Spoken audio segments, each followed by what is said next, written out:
Apie blogą idėją. 2004 metai pensijų reforma. Valstybė įsipareigoja 5,5 procentų nuo mokesčių sodrai skirti papildomai pensijai kaupti.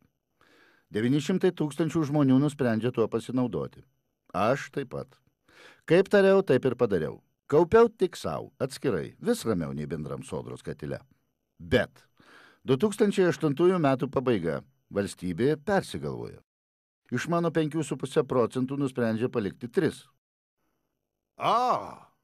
2009 metai. Iš likusių mano 3 atima dar 1. Belieka 2. Sako, kad valstybė taip sutaupys 800 milijonų, o būsimieji pensininkai praras apie 10 milijardų. Aš pats galiu prarasti 15 procentų savo sunkių darbų uždirbtos pensijos. Prarasime mes visi. O kas išloš? Ar tikrai apsimoka mažinti privačiai kaupiamas pensijas?